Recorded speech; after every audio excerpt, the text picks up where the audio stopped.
Hello, you're watching TVP World Talks. I'm Jonasz Rewiński. Action, not talks. This is the latest message from the White House as President Trump appears increasingly frustrated with the Ukraine peace process. America's latest proposals have caused a stir among Ukraine's allies, with European leaders to hold another round of negotiations in Paris. Between calls for NATO rearmament, the rift between Europe and Washington, and Ukraine's struggle for justice against Moscow, are we closer to a breakthrough or stalemate? Joining us here today is Andreas Umland from the Stockholm Centre for Eastern European Studies. Hello and welcome to TVP World. Hello, thanks for having me again. So, first of all, let's discuss the situation. Apparently, there is going to be a meeting of European leaders on Ukraine, but the US is still not certain whether it will actually attend. Trump has suggested that they don't really want to waste any time, so if the outcome is not likely to produce, if the outcome is not likely to be anything tangible, they might actually skip it.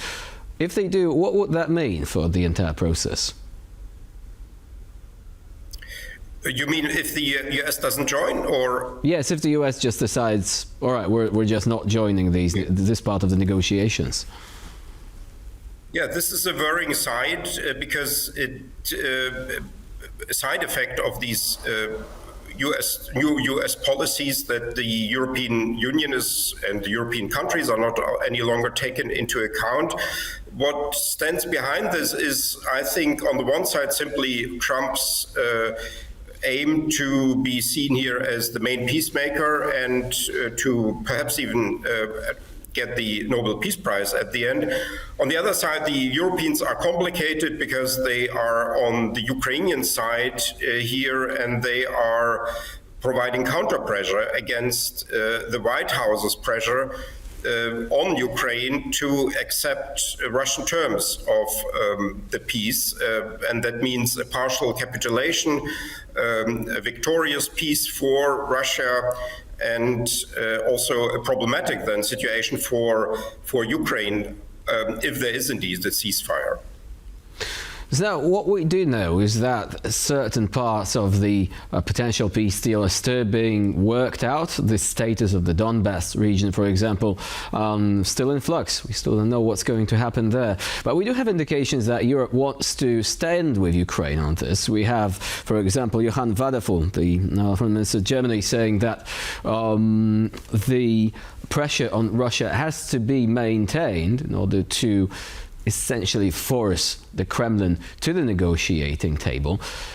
Now, what tools does Europe have right now? Do you think that, for example, the decision on Russian assets, which will be frozen indefinitely now, is going to be the right signal to both Russia and the US? Yes, this is a good signal because it means that only the European Union can unfroze this, and therefore Russia has no hope anymore for getting these assets back. So I think the pressure has to be also, of course, on the battlefield and also via sanctions. The problem now is that simply Putin wants to achieve a part of his aims with diplomatic means, not with military means. It reminds me of an old saying by one of the classics of military science, who said that the aggressor never wants to actually fight. The aggressor wants to take over our country by peaceful means.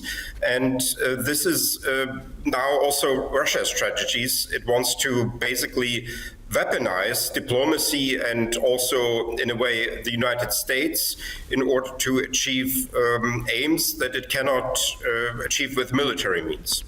Well, isn't Russia actually risking overdoing it? Essentially, we've already seen that Trump has actually changed his mind once. He was actually more willing to apply pressure on Russia. This pressure is still on. The sanctions are still on, right? So if Russia, for example, keeps insisting on maximalist demands, even though President Zelensky recently said, all right, if the US wants elections to be held in Ukraine, we could do that, but we would need a ceasefire to ensure the safety of the population. Russia said, no ceasefire. So do you think that decisions like that could perhaps allow this narrative to be flipped once again, so that the Trump administration sees Russia for what it is, the real troublemaker here, not Ukraine? I'm not so hopeful about the Trump administration, but if we look on the opinion polls, then most Americans and even most Republicans see indeed what Russia is and how Russia is behaving, and they have actually a much worse assessment, as I understand it, of Russia and Putin than Trump has. And that then creates a certain pressure on Trump. There are elections in 2026, and there are Republican candidates that want to be elected or want to be re-elected, and that is perhaps the hope, the only hope I have here concerning the United States and the White House, that it may be forced by, so to say, its own people to take a more pro-Ukrainian view. Right now, it's a rather pro-Russian view. There's no serious pressure from the White House on Russia. Instead, there's a lot of pressure on Ukraine to succumb to the Russian demands and to basically capitulate, at least partially, and give Putin the victory that he wants. Well, you're saying that there is no pressure. I mean, the US are still keeping the sanctions they imposed on Lukoil and Rosneft, and these sanctions are quite substantial. Some people say also that the US, for example, taking action against Iran, possibly Venezuela later on, we don't know that. But I mean, these countries are allied with Russia, so this is also at least signaling. So would you say perhaps that some pressure is there? Well, the conflicts that the US has with Iran and Venezuela are there anyway, so I wouldn't count this sort of pressure on these countries as part of this sanctions regime. Whether these sanctions concerning Lukoil and Rosneft will be then fully implemented, and I mean here more the secondary parts. That means the sanctions against companies that will cooperate with these two entities is to be seen. And in any way, Russia has been good in finding in the past ways to circumvent these sanctions and then to create new entities or to redirect old entities. That means companies to circumvent the sanctions and then basically nullify their effect.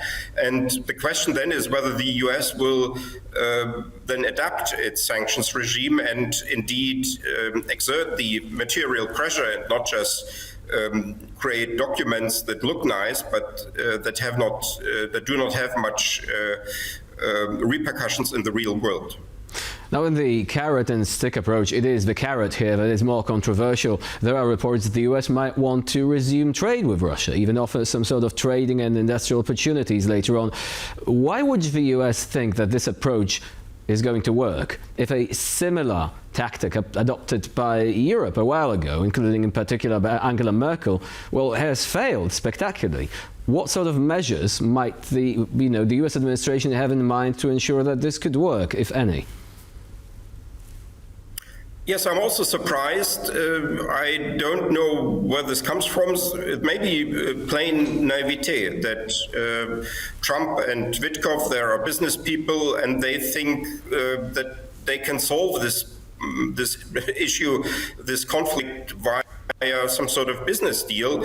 And that is unfortunately not how world politics and in particular such conflicts resolutions work. They are much deeper, such conflicts, and these sort of material incentives, they have at best a secondary meaning, and they are perhaps also designed for the domestic audience to present something to the American voters that allegedly this whole negotiation with Putin brings some benefits to the US, but as you rightly said, Europe has a lot of experience with this sort of approach via economic means, and it has actually only prepared the disaster we are now in. So now Europe has experience, as you said, with economic means, but is now switching to military means, rearming. There is going to be a meeting between Germany, France and Spain, for example, on the FCAS fighter jet program. Do you think that this is emblematic of what's going on in Europe? On the one hand, there is a drive to rearm. On the other hand, there are also some disagreements, for example, between various companies involved in this process. Yes, this is an unfortunate competition now, and sort of strange, appearance of business interests in all of this, losing the main aim out of from sight. And what we need, of course, is here a coordinated action and perhaps also some executive authority that reins into these sort of quarrels and makes sure that such sort of business conflicts don't become then a hindrance for help. Potentially, Europe has, of course, a lot of resources that it can activate, but there is, unfortunately, here sort of competition and sort of waiting out by different countries that are either not fully engaged or that want to get something out of this this cooperation with Ukraine, and these countries are simply not following what is here in the common European interest. Andreas Umland was our guest today here on TVP World. Thank you very much for joining us and for sharing your insight. And I'm Jonasz. You're watching TVP World. Please do stay with us.